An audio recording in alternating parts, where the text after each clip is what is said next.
Well, hello everyone, and welcome to Guitar Tales. I am really excited about our next guest, Dave Gellis. I never asked you how to pronounce your name. Gellis. That's correct. It's not Gellis. Well, that's what Dad told me, so I'm going with what he said. And you're sure it's not like a J sound? It's not like jealous or something like that? To the best of my knowledge. I'll Okay. take what I can get, David. That's All good. right. So I thought of one funny thing that I should ask you. I think it would be a shorter interview if you tell us who you haven't played with. Who I haven't played with. Let's see. It's a list. There's a list. Well, all right, then Um, let's do the reverse. Well, yeah. I, It's a, I, I, was- you go, you go. I don't mean to speak over you. Sometimes there's a bit of a lag, and it makes Yeah. yeah. I've had some good experiences, but I wasn't the guy that played with everybody. There was good opportunity, and it lasted a long time. And you know, we have the experiences that we have. That I was lucky. I was lucky. It was good. Yeah, well, I did a little dive on YouTube and Google and stuff like that, and Yeah. I would attribute more than luck to the success you've had. I watched some of those solos, and they were really good. Well, you're very kind. Thank you. Like, yeah, there are times when I'm a very, very, very amateur guitar player, and there are times when I'm not willing to play guitar on the show, and you would be one of those times. 'Cause I'm not picking up a guitar. It's not a contest. I know, I know. So I want to, sort of work on your bona fides a little bit here. I know that the one that I suspect you were the most proud of would be Blood, Sweat, and Tears because you gave them almost 30 years of your life, right? Well, it's certainly on a longevity standpoint, the time span was the longest. I wasn't a continuous member the whole time. I came and Okay. went numerous times. I started in '85 and I ended up in 2018. So that's 33 years. I did it Wow. until 2016. I left it full time. And there were many hiatuses, and some of them lasted a long time. And they came as a result of other professional opportunities that arose, which were good for me to have. And then I stood aside for 12 years and got out of music. Really? And yeah, a lot of people don't. I mean, my friends know that, but acquaintances don't always know that. I took a block of time in the '90s and just zipped up my guitar case for 12 years. You are Uh, our second guest who said that. yeah. Kenny, you know Um, Kenny Dubman? I don't know Kenny, but there's a lot I don't know. But he did the same thing and came back. So let me ask you this. And one Yeah. of the things I love about Guitar Tales, I find a lot of recurrent themes on this show. So let's see how this plays out. How do you feel as an artist, or how did you feel as an artist when you came back? I was a little nervous because it was a long time Yeah. and I was coming back at a pretty high level. Like my first foray back would be on large concert stages and with big lights and sound in front of paying audiences. I wasn't, offered a way in the back door to practice in, 6 weeks in a club to get it together. Wow. And I obtained a new instrument because my instruments were a little long in the tooth, and so I had a new instrument in my hands, and several weeks, or I don't even remember, but I put in a period of time in the woodshed to get my stuff together again. Uh, Blood, Sweat, and Tears had disbanded in 2004, Okay. and they decided to give it a shot again in 2006. In 2004, David Clayton Thomas left for the last time, and they put it Okay. to bed. And the wisdom was, Original members, right? well, no, Semi. nobody was, even Clayton's not original, as you Okay. probably know. Al Cooper was the original singer. Oh, right. But many of the guys, a lot of guys came and went. A lot of great guys came and went. Many people. I'll digress for just a second. Yeah. Former members of Blood, Sweat, and Tears: Jaco Pastorius, Mike Saw that. Stern, Joe Henderson. I mean, great players. Some of them were in for a minute and out. Others did fairly long tours of duty. Other guys hit and run. So when I got back into it, um, they said, "Well, can we do it without Clayton?" And it seemed odd to think of that because he is the sound of the hits. But they decided to roll the dice and see what would happen. And I think forgive my ringing phone. Oh, that I have a dog annoying me now. It's fine. Yeah. To somewhat the surprise of many of us, it was a non-issue. And what we'd failed to think about was that the people that came to see the show were not musicians who knew the lineage and the Right. history and all this stuff. They loved the songs. They grew up with these songs. And although my approach is always from the technical and musical end of things, I'd be foolish not to recognize what was appealing to our audience. And so Right. we didn't call that one right. So to answer your question, I re-entered in 2006 after a Okay. long hiatus, and they put it back on the road, and it was fairly seamless. Listen, I knew the songs and the material. I'd been playing it for years and years. Was it like a So riding the bike kind of thing? absolutely. It was I really should have just said, was it talent. like sax? How would I know? That's right. You're an old man now.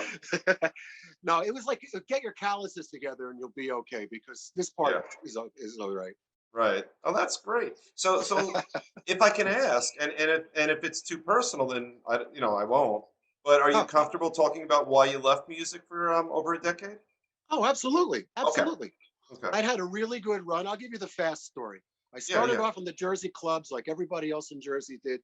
It was a vibrant scene. It nurtured unbelievable amounts of great Oh my musicianship. God. Yeah. And the alumni is a who's who of American music today. Right.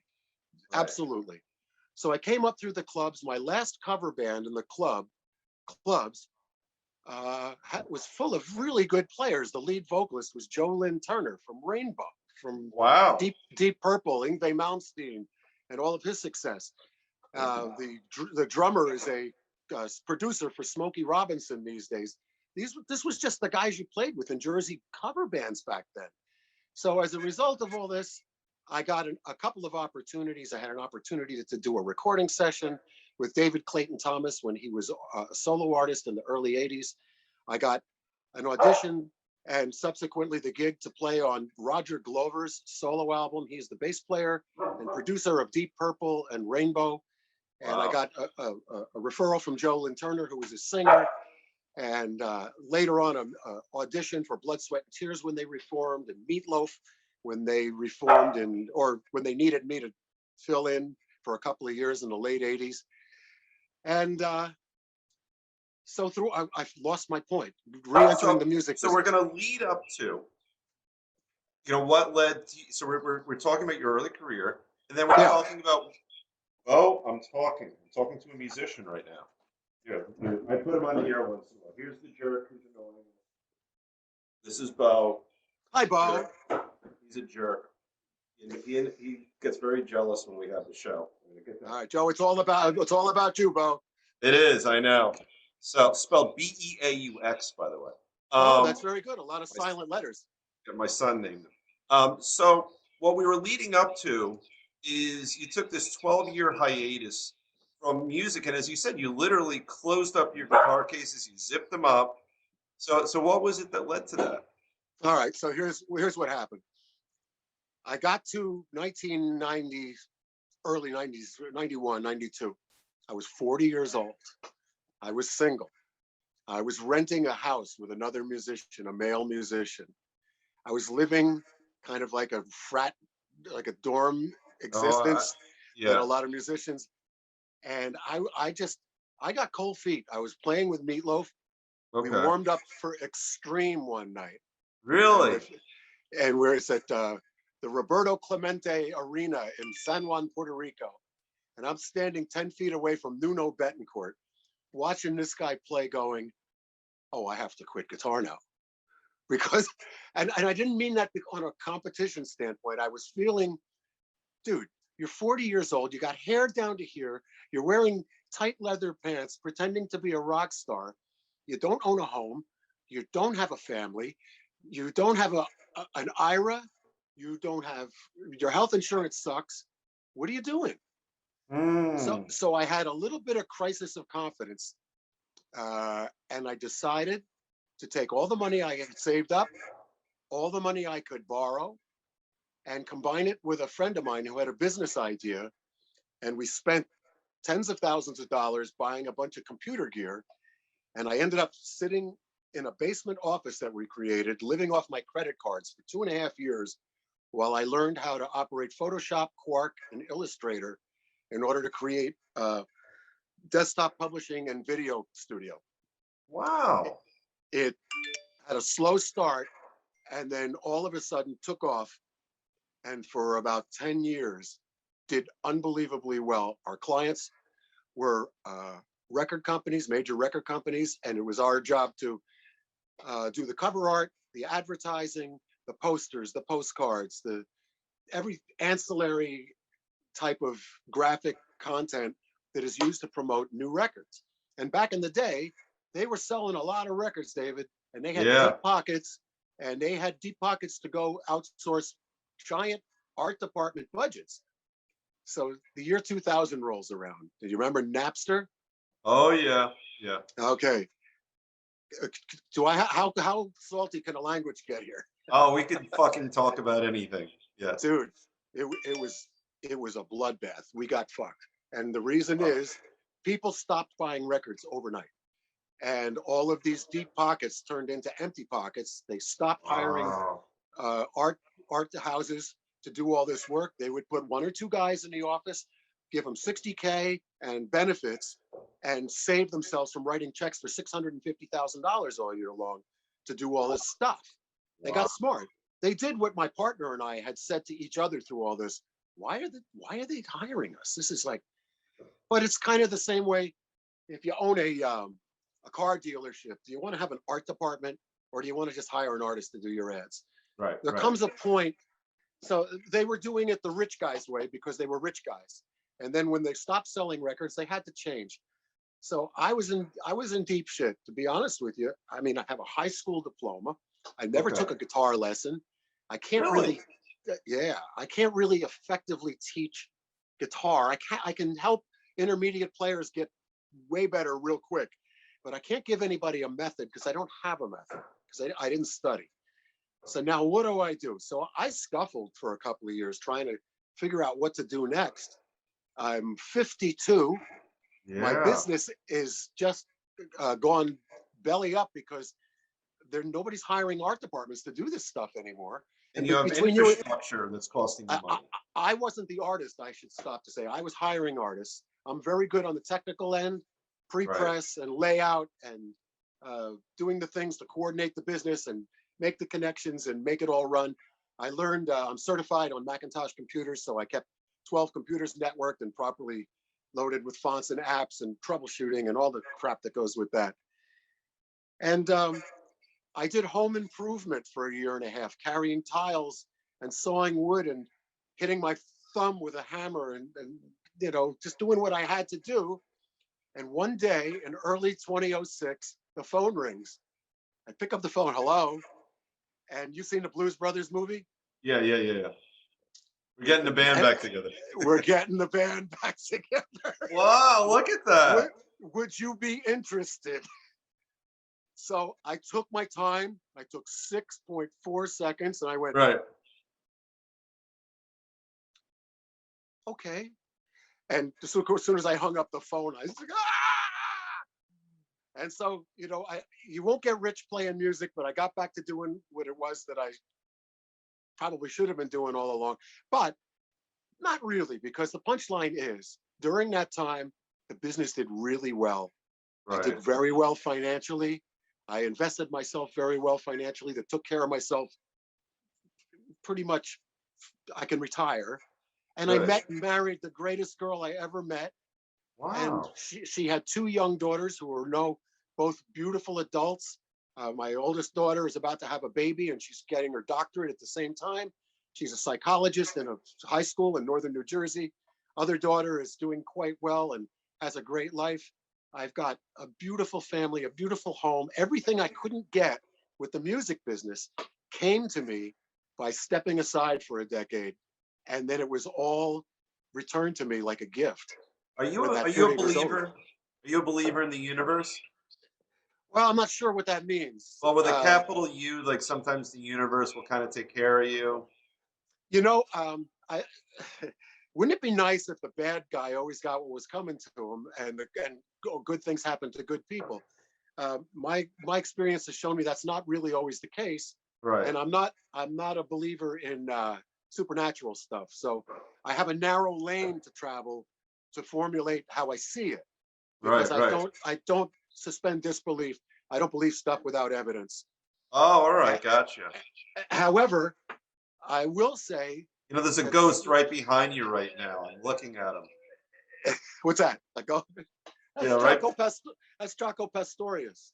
Oh, there you go. That I feel that I've had a ray of sun that has followed me my entire life, and that uh, everything that you just said, like, do you believe in like whatever it is? I don't believe in anything supernatural, but I'll tell you for sure that I have been so lucky in my life, and I would love to thank the universe for that. There I you don't go. really have a personality that I'd like to thank for it, but that's just me. It's really, I think that's such a great story. And you're right. Like, you know, whatever it is or whatever it isn't, the way your life played out, you needed those 10 years because it set you up beautifully, personally, financially. And then, yeah, as soon as 10, really 12 years is up, your phone rings. That's fantastic. That really Yeah, is. it was really unbelievable. I don't know how to explain it, but quite lucky, quite lucky. So that was, what do you say, 2008, 2008? 2006, 2006 is when I got the calls, and I went and I did another 12 years after that. So Wow. So you and toured with them. So that's your sort of your biggest gig you've ever had is being with those guys, right? well, it's the one that lasted the longest. I did other gigs that were very good. I was with Stanley Clark for a summer in 1986. I played with a band called Pieces of a Dream, and we opened for Miles Davis at the Oh Hollywood my Bowl. I mean, God. it was like, Well, how did that happen? so when you were as humble as you're acting about your guitar ability, you're not playing with Stanley Clark if you're not okay, you know. And Yeah, that's a pretty serious gig. yeah. I had some gigs with Arturo Sandoval and other groups that are completely different than that. Uh, Chuck Negron, Three Dog Night. Oh, Jeremiah was a really? bullfrog. The huge audience show up for that. It's not heady jazz and it's not crazy fusion, but man, tens of thousands of people screaming at you. It's exciting. Let me say one thing. If I had one thing to say to anybody, now people don't come to me and say, "Hey, Dave, tell me what you've learned." But Right. the Wait, one hold thing on. that Dave, tell me what you learned. I can't do that head shake like yours quite as well. when you want to get the girls and you put the potato in your pants, you got to make sure you put it in the front. No, here's what I've learned. That's a very vaudeville of you. The thrill that you get when you're 17 years old playing a guitar in a garage that hurts your ears and everybody sucks beyond description. The Right. thrill, the feeling you get in your chest from that, you'll be chasing that the rest of your life, no matter how good you get. You can be Wow. standing on the edge of the stage at Madison Square Garden with the pin spot on you. I had this experience. We're opening for the Allman Brothers, and Wow. the lights on me, and I'm thinking to myself, "Oh, this is kind of cool." But it wasn't that. Oh Really? man, yeah. And so now I play in local clubs with my friends and smaller bands. Nothing famous, nothing. There's nothing. It's just, but the fun that I've learned to recapture from playing, when you extract. Oh, okay. It doesn't have to be super profitable. I don't have to be the lead. I don't. It doesn't matter what I wear. The lights suck. We don't have a stage tonight. These aren't thoughts that I have. I can now Right. really communicate with the music in a no pressure way that sort of gets me close back to really enjoying it a lot again. That's And really cool. the big secret about a cover band, oh yeah, Yeah. you fucking loser, you're playing a cover band. No, I'm not a loser. I get to pick the music that I play out of everything that's ever come across no matter how, if you want to do a weather report tune, you want to do a Cyndi Lauper tune, you want to do whatever you want. You want to rearrange it. So Yeah. the musical freedom and gratification you can get from it is really only limited by what you decide to do with it. I would say the majority of the folks we've had on Guitar Tales in the last year and a half or so have been in cover bands, and we've really taken a lot of deep dives into that. And my favorite thing that I also get out of it is that what I've heard universally from everyone who is good and successful is they're there for for the musical experience of the people in attendance. And that's where they get the greatest joy is feeling the love come back to them from the audience. And I have yet to have a guest on the show who is narcissistic. We've been really fortunate. And instead, we have people who really are focused on delivering, as I like to put it, they're delivering joy to the Yeah, people in attendance. absolutely. Well, it's a little hard to be narcissistic in 2021 because there's very little to validate us anymore. The business is gone, as you know, David. There's nothing there. If you Right. were to take the local cover scene away, there's nothing unless you're in an A-list band. And how many of those we can name them? There Yeah. aren't that many. The middle strata has been pushed out. There's no record sales. Forget Right. COVID. COVID just killed everybody. I mean, Right. if you owned a candy store last year, you made more than Taylor Swift made if you subtract publishing money. Right. So that Right. nobody's working. But if you don't get your validation from within, yeah, I don't know where it's Right. coming from. You know how long hair, short hair, back and forth. It comes in Or no tight hair. pants, no hair, right? Tight You're better pants. than I am. You're pretty good. Wait a minute. Oh, don't even start. I don't want to hear it. So my point is this: when live music, well, first of all, when rock music fell out of vogue in the late '70s a little bit. Yeah. Oh shit! Oh shit! Oh, it's disco. Oh no, it came back. It came back. '80s was like new wave. All right, that's almost it. And then the '90s had some like grungy rock stuff. Okay, that's good. Right. Right. And then it went away and it never came back. And then live music went away and it never came back. Yeah, And you're it's right. now been so long that if it was coming back, it would have come back. It will have to now be reborn because it's not coming back. There's no tenuous connection to the Who. That's Right. gone. Yeah. And so for musicians to be looking for validation, uh, that's a rough one because you're going to get no remuneration from financial sources. And the best you can hope for is a bar full of people who really like what you're doing, unless you Yeah. happen to be in Billy Joel's band. I have a bunch of friends in that band and this band and that band. And, these are the lucky guys, the few guys that still have it going. Yeah, they had to take last year off, but they'll be back. Right. Right. But if you subtract them from the mix, Right. And like you said, for live music, people are going for the songs, not the musicians. yeah, yeah. I mean, it Generally. is the Generally. songs. Otherwise, as a cover band, you'd be seen as a poser. They don't say, "Hey, you're not the original artist." They Right. like the song. Right. So now, what have you been doing during COVID? How have you been musically conducting your life? I stayed in the house for 12 months and watched Netflix. I did another hiatus. This one was a little higher, Oh, that's double funny. hiatus. Oh, I Uh, get it. I get it. no, I honestly I didn't play. I did some sessions. This is a Pro Tools system behind me, so I've been sent some tracks. I did a record for somebody about 8 or 9 tracks, and I've been doing some one-offs for people. I play occasionally in a tribute band called Royal Scam, which is a Steely Dan tribute band. That's not Although easy stuff. no, it's not. And my tenure with them started uh, 2 months before COVID, so I had Okay. one gig under my belt. So that's going to pick up again. I've done a couple of videos, like one of those, what they call these distancing videos with the Yeah, Zoom everyone has their boxes, own and box. Yeah. yeah, I mean we've done those and they're fun. Lou Right. Marini's been playing sax with us, so that's been kind of cool. I grew up with Lou, and uh, to be able to play with these guys that I don't know. It's because I'm only me. I'm nobody else. It's sometimes I have to remember not everybody found themselves on stage with people who they looked up to growing up, Right. thinking, "Holy shit!"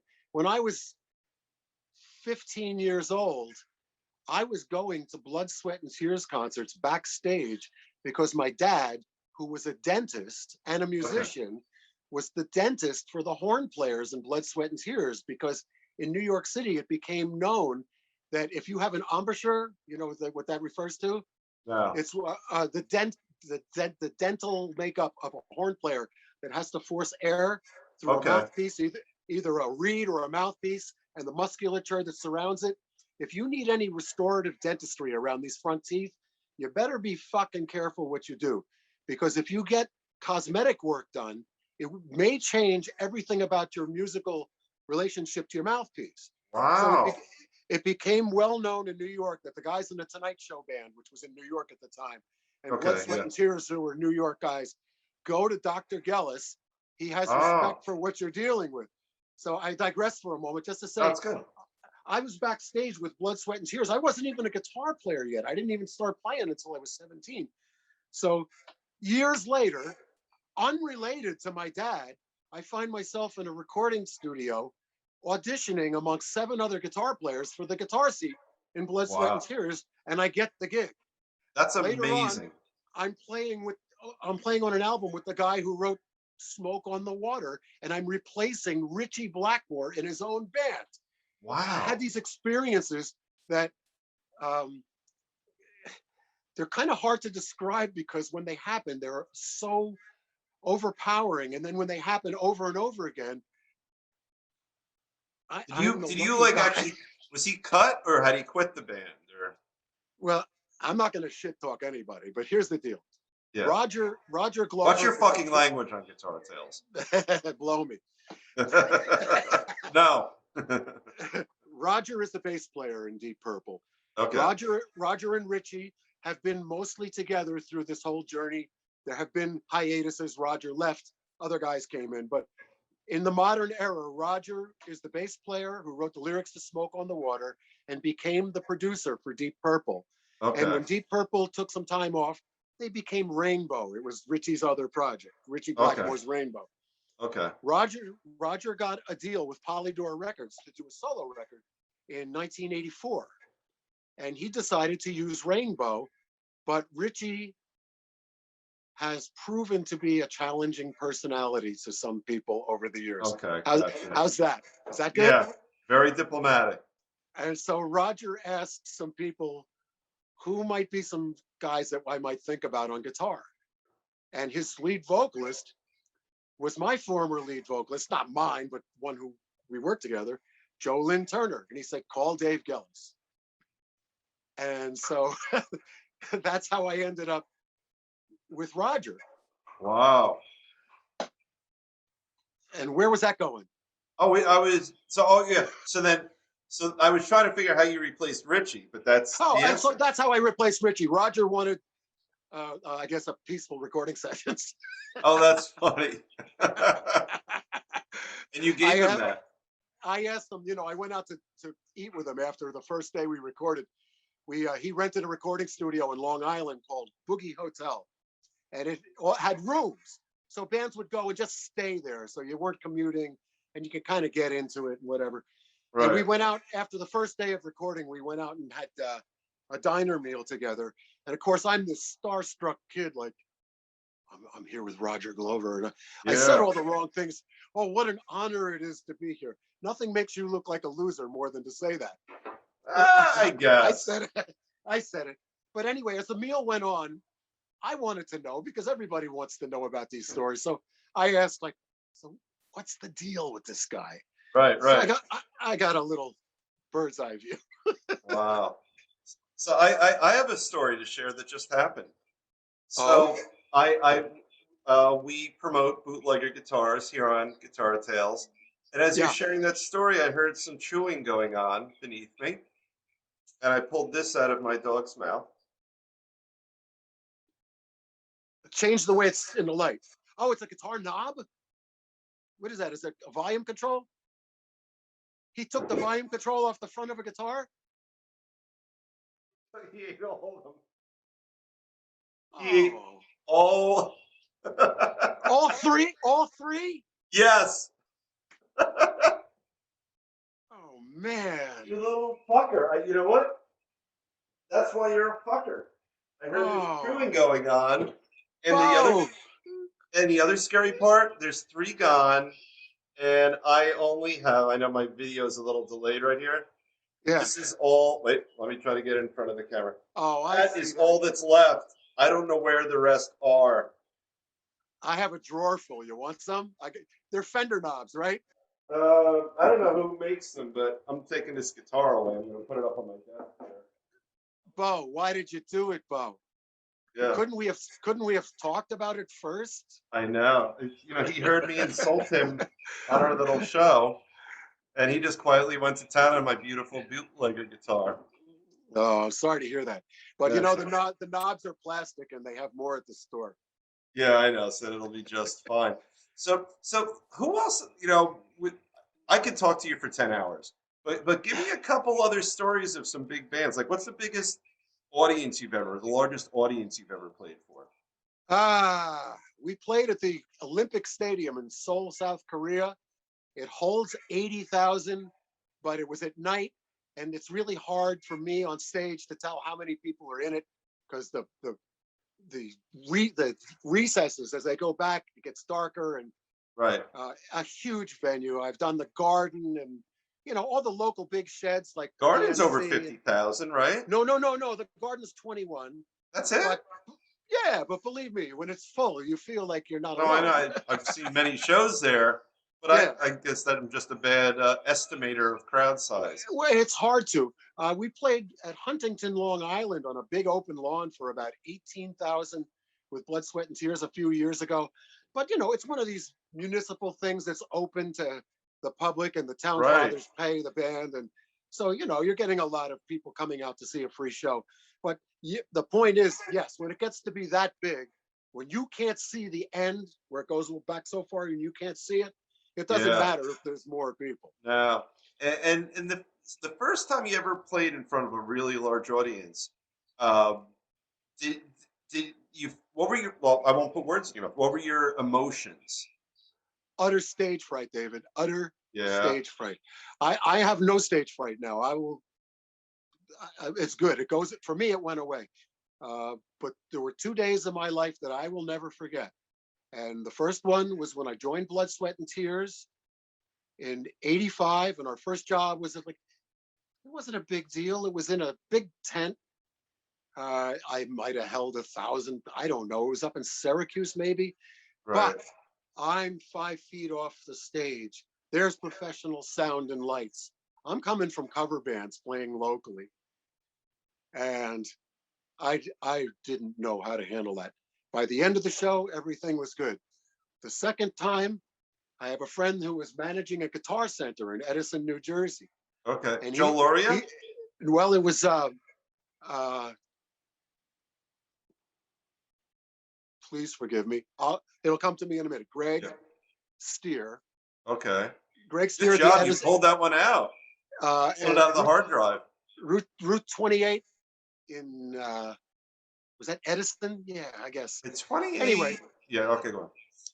and he said, "Listen, we have an over 35 guitar club. All these guys come, and they're professionals. They have jobs, but they're really into guitar, and we like to get pros to come and speak to them. Would you come?"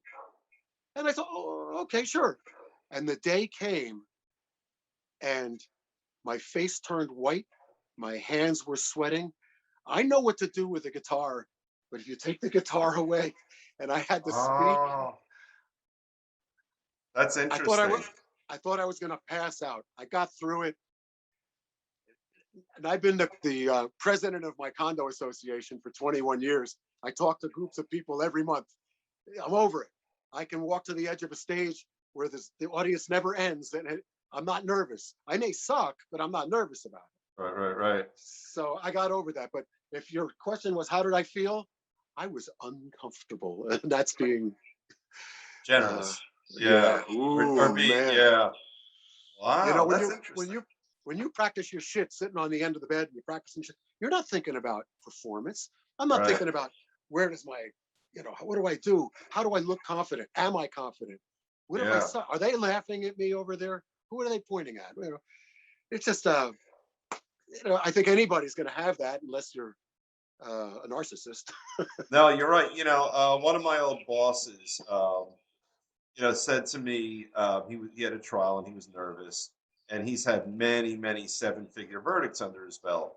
And he said the day you stop being nervous is the day you should stop trying cases. And I thought that was interesting. Yeah, we want to Uh, be edgy. You don't want to be Right, complacent, right, right. That's a good word. Right. because And that that'll be perceived as well. You don't want to be seen as timid and intimidated, and you don't want to seem complacent. But Right. there's a pretty wide road in the middle, and you can find your place in there. Yeah. I got criticized on Ticketmaster has a part of their website where you can critique still the exists? shows. Yeah, well, who knows? Yeah. The only tickets they're selling is to vaccine shots now, but Right. there's a place you can go if you buy buy a ticket to see XYZ band at a show. Right. You may, when the show is over, go back and critique it. And I got a critique, a negative review. Let me get it. I'm going to read it if I could. Oh yeah, I want to hear it. Oh, here it you have is. it framed? I have it on my desktop. Oh, I want to hear this. I got to bring this to you. Hold on. I don't know if you can see this. Is that I visible? can. Lead guitarist is very annoying. Guitar playing was good. However, his onstage gyrations and silly smiles to me felt like I was at a teenage concert. Brass section was impeccable. So that was I must have fucked up there because I was performing too much, I think. Oh, that's funny. So 22 years ago, I wrote my one and only ever screenplay. And Really? yeah. And and I think I had a great idea, but my execution was really bad. So through some strange connections, I got a lot of reads in Hollywood, believe it or not. But one of them was the guy who produced or directed the movie Traffic. Remember that movie, like won some Yes, Academy Award? So absolutely. The very Oh, top. no, I know the director. Who's the director? My connection. I don't remember his name. If he said it, I might recognize it. I remember who the director is for Traffic because I know some of the other work he did. But anyway, go ahead. So I got a read from him. And in Hollywood, if they review a screenplay, it's called coverage. That's the term of art they use.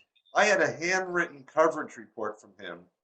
And my favorite line that I got from him, the dialogue is so bad, it often leads to unintended laughter. It was, oh, it hurt. And it was appropriate. It was appropriate. Ouch. But, he was right. Hey, if he ever needs a lawyer, charge him plenty. That's right. That's right. I don't think he needs anyone. But yeah. So I got to tell you, this is I like I said, I can go for 3 hours with you. I haven't even looked at the clock, but I'm sort of feeling like we're probably a little past our sweet spot of a half hour. My dog, who is clearly getting impatient with me. This was great. And I will say this. We hope to be back in the studio at some point, and I'd love to get you for a studio show too. We'll let you play a little bit too. Be a pleasure. Oh, if this I'm would not be great. too scared. If I'm not Yeah, too that's scared. right. Yeah, there'll be at least 10 people in there, fewer than 20. All right. That's Well, a good I'll keep the gyrations down. Yeah, you better not. I'll write a bad. I know. That's Ticketmaster review. What was the word I was looking for? Not Ticketmaster. What everyone reviews products on the website. I'm not going to end the show until one of us figures out the name of it. Would everybody reviews products? Yeah, like you buy a product and you write a review online. What is the company that we all write it on? I will say Etsy, Amazon. Reddit, Etsy. Reddit, fine. We'll stick with Reddit. All right, fine. Right. Okay. Well, this was a lot of fun. I really appreciate it. And if people want to find your stuff, where do they go? Dude, I'm a terrible self-promoter. I don't have a website. My stuff is hit and miss. You can go on YouTube and search for me. My own YouTube page doesn't have a lot of my own content, but if you just put my name in there, that shit comes up. A lot of it is phone video. Listen, I was always a hired gun. I'm not an artist. I don't have 6 solo albums. It's not like that. I'm the guy you call if you need somebody to help you sound good, I guess, Well, I've watched your videos. You're damn good. So thank you, brother. Thank you. Absolutely. You have a great night. Thanks. You too, David. Good night. Bye-bye. Good night.